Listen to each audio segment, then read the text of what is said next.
Welcome, brothers and sisters. Welcome to the Meher Baba program. I'm Fred Stankus, along with my co-host Suhas Ginde. Welcome, Suhas. Thank you. The Meher Baba program subject today is conditions of happiness. Meher Baba is considered the avatar of the age by many followers throughout the world. The avatar is considered the same as the Messiah, Rasul, and he was born on February 25th, 1894, and he lived until January 31st, 1969. And we will refer to the discourses by Meher Baba, and this particular discourse was Conditions of Happiness. It's part 1. Part 2 will air next week.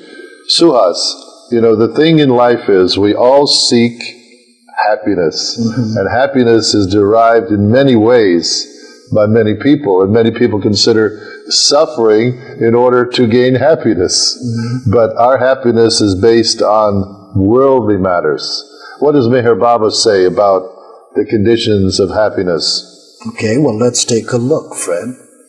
Part 1 on this subject says, the overcoming of suffering through detachment. Every creature in the world is seeking happiness, and man is no exception.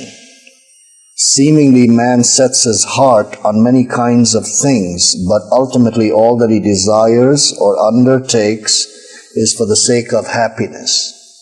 If he's keen to have power, it is because he expects to derive happiness from its use. If he strives for money, it is because he thinks it will secure the conditions and means for his happiness. If he seeks knowledge, health, or beauty, science, art, or literature, it is because he feels that his pursuit of happiness is directly dependent upon them. If he struggles for worldly success and fame, it is because he hopes to find happiness in their attainment. Through all his endeavors and pursuits, man wants to be happy. Happiness is the ultimate motive power which drives him in all that he does. Suhas, I have to ask you this. Yes, sir. Basically, it says here that people seek knowledge, health, or beauty, science, art, or literature, is because he feels that his pursuit of happiness is directly dependent upon them. Yeah, he seeks a relationship. So in other words, what you're saying, a person takes up the art painting, you know, in order, the person takes up ballet, takes up maybe being a pianist or play some kind of musical instrument. And he's doing it for what? To find happiness? Find happiness, but it becomes a limited form because he's limiting himself to his pursuit, whatever it might be, whether it's art, science, literature, drama, poetry, even the pursuit of money and wealth or power. So what basically Baba is saying in this first paragraph you just covered is that we all seek that, but it's sounding as though he's trying to say that this is not the final goal, or it shouldn't be the final goal, but people, I guess, associated with being happiness as being the goal. Yes, every creature wants that, says Baba, and every creature wants that without exception. Man is not even an exception to that. But if you continue into this, he will kind of explain where the change comes in. So if I may. Yes, please. Everyone seeks to be happy, yet most persons are immersed in some kind of suffering. So it's going side by side. If at times they do get small installments of happiness in their lives, it is neither unadulterated nor abiding. Their lives are never a series of unmixed pleasures. It moves between the opposites of pain and pleasure, which are entwined like darkened clouds and shining rainbows. The moments of pleasure occasionally appearing in their lives soon vanish, like rainbows which shine in their splendor only to disappear from the sky. If these moments of pleasure leave any trace, it is of a memory that only augments the pain of having lost them. Such memory is an invariable legacy of most pleasures. Man does not seek suffering, but it comes to him as an inevitable outcome of the very manner in which he seeks happiness. He seeks happiness through the fulfillment of his desires. But such fulfillment is never an assured thing. Hence, in the pursuit of desires, man is also unavoidably preparing for the suffering from their non-fulfillment. The same tree of desire bears two kinds of fruit. One is sweet, which is pleasure, and the one is bitter, which is suffering. If this tree is allowed to flourish, it cannot be made to yield just one kind of fruit. Those who have bid for one kind of fruit must be ready to have the other also.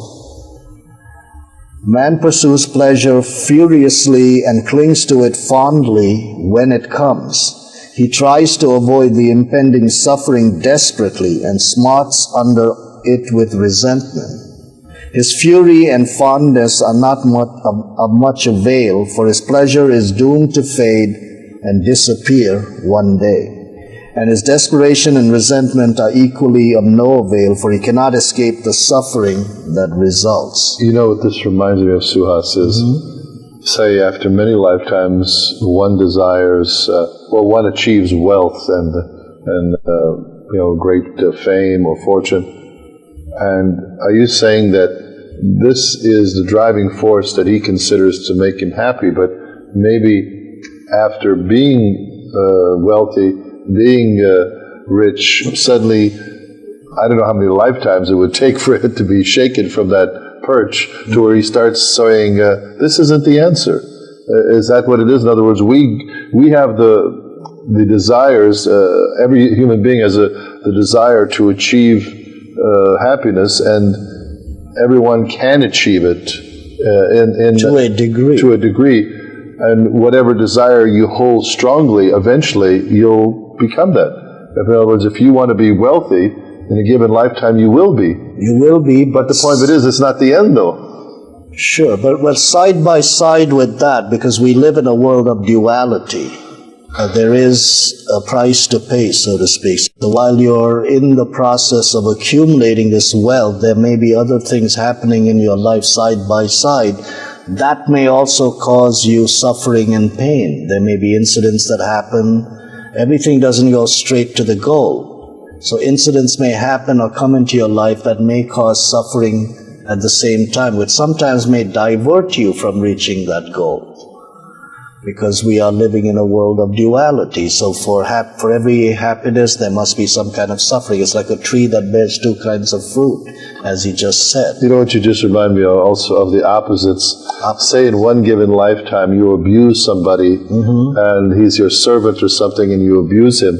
Next lifetime you're born as this person's son.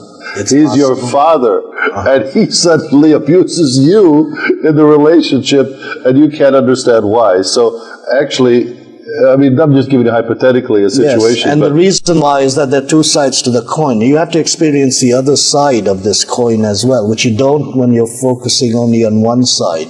So it may take another lifetime, or maybe a change within a present lifetime, where you are on the victim. You become the victim if you've been meting out punishment to someone, and then someone else, it may not necessarily be the same person that you punished or made a victim. Someone else may become the person that abuses you if you abuse somebody else, using your hypothetical example. And in order for you to learn what it's like to mete out or give out this abuse to someone, you might have to learn what it's like to take it.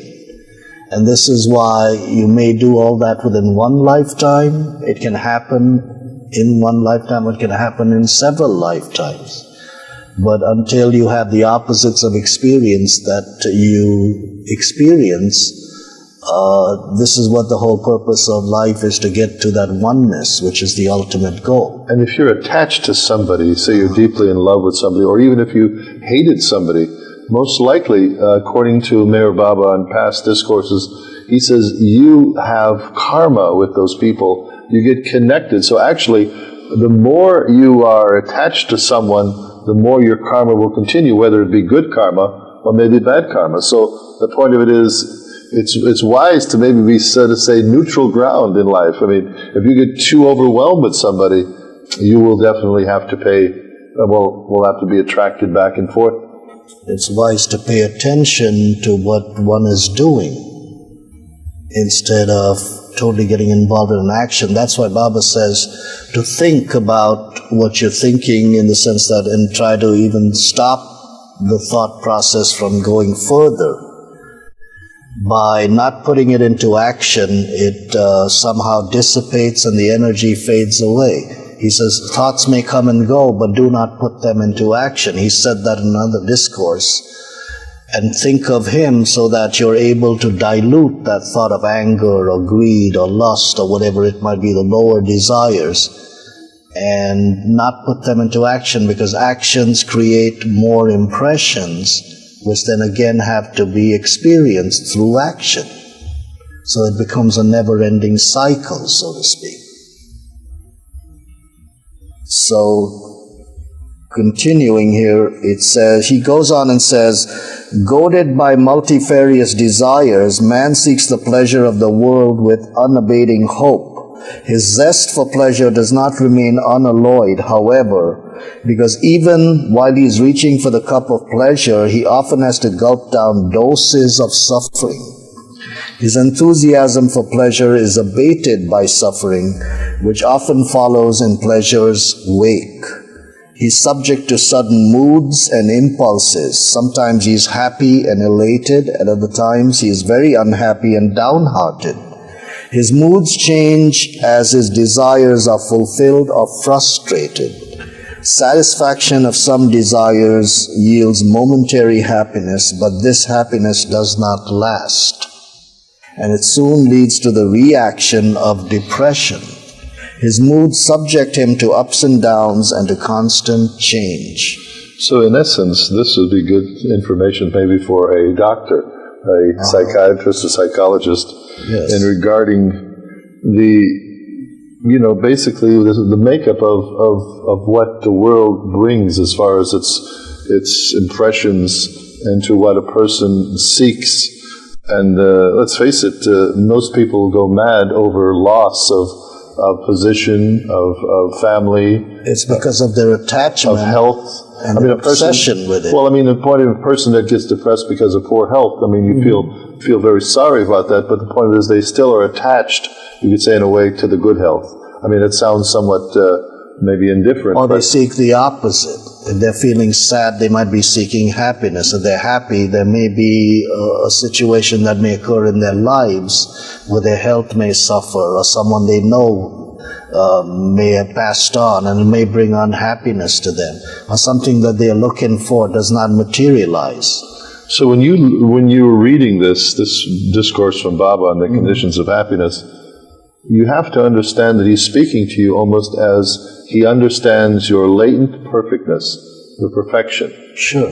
Each being is latently one with God, to be God realized, or is God, but is unaware of it. So when he gives you this information about the conditions of happiness, he's trying to let you know that attachment or detachment from the world will bring you a bliss or a peace that is is unwavering.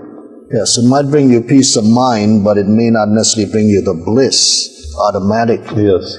You may get moments of that from time to time when you feel really good about yourself, but those moments can be rare. So what I'm trying to think of is if you sat in your home, yes, and you were totally detached, and you totally did not have any money coming in, but for some reason you were able to stay where you were, and you didn't have any desires to achieve, but you just wanted to be, as they say, to do is to be. So in essence, that is a state of detachment. But it has to be continuous. It can't just be temporary. This is why Baba did not stress meditation so much, because after the session is over, you still come back to your normal self with all your desires and so on. So it's like taking yourself away for a moment and then coming back to the way you were. So this is why it's not continuous. So you're saying to achieve that detachment It has to be natural. It has to be natural. And how does it come? Well, let's take a look. Continue on. The fulfillment of desires does not lead to their termination. They are submerged for a while only to reappear with added intensity. For example, when a person is hungry, he eats to satisfy the desire, but soon feels hungry again.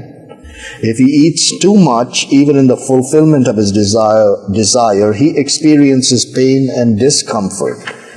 It is the same with all the desires of the world.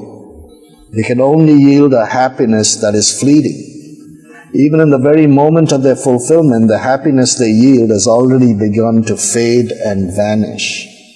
Worldly desires can therefore never lead to abiding happiness. On the contrary, they invariably invite unending suffering of many kinds. When an individual is full of worldly desires, a plentiful crop of suffering is unavoidably in store for him. Desire is inevitably the cause of much suffering. This is the law. Now, if a person experiences or visualizes the suffering that waits upon desires, his desires become mitigated. Sometimes intense suffering makes him detached from worldly life, but this detachment is often again set aside because of a fresh flood of desires. What I just got through saying, there's temporary break. Yes. Many persons temporarily lose their interest in worldly objects due to the impact of acute suffering brought on by desires, but detachment must be lasting if it is to pave the way for freedom from desires. There are varying degrees of detachment, and not all of them are lasting. This is what I was trying to say earlier, is that if you meditated maybe for a time being, or using that as an example, or if you get detached from something and maybe just for a little while, but then you go back to your desires again. And that's why the detachment, as he says, is not lasting.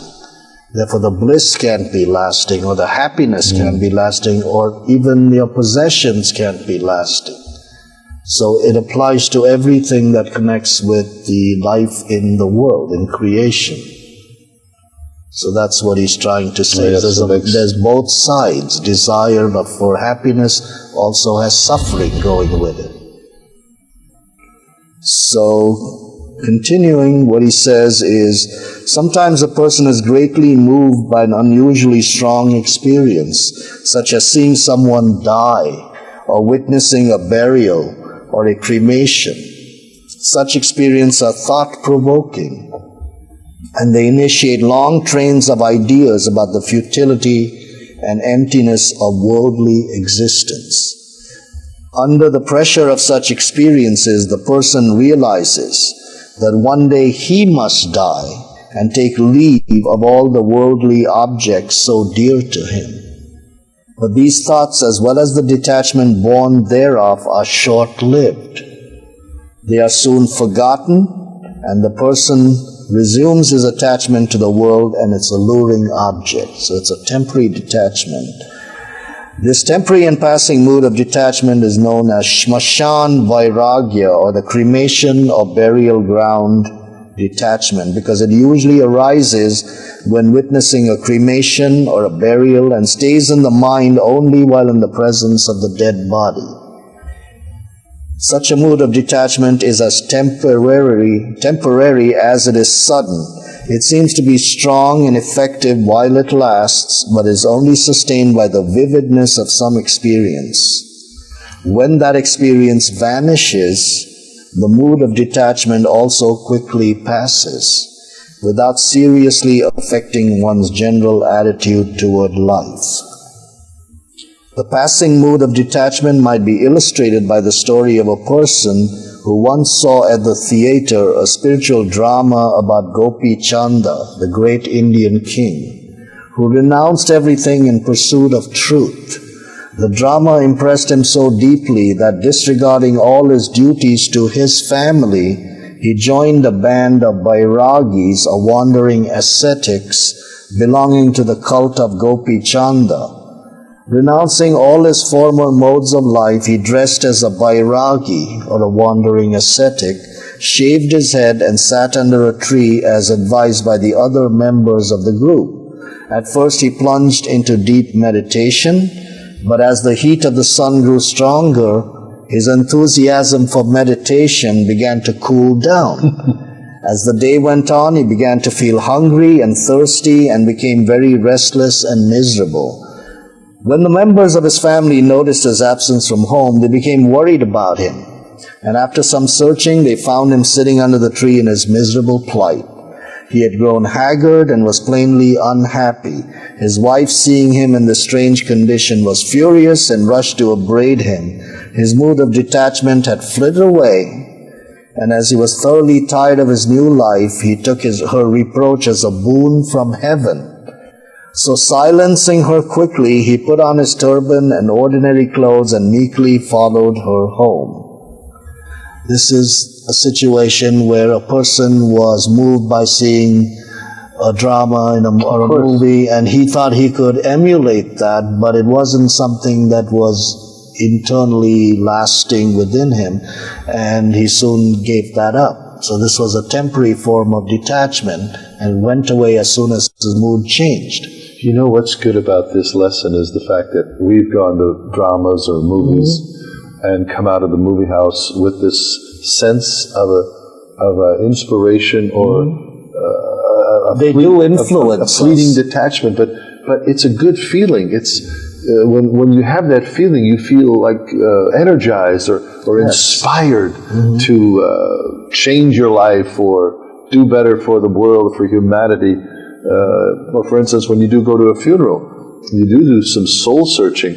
And just recently, I was reading this particular discourse, and I looked around my room with all my little collector's items, my books I have in my library, various souvenirs I've taken in my life, and I've said, what good will these be when I'm gone? I mean, to me, I have an attachment to them, but to a total stranger or somebody that has no interest or attachment, they'll just be probably deposited in the refuse pile.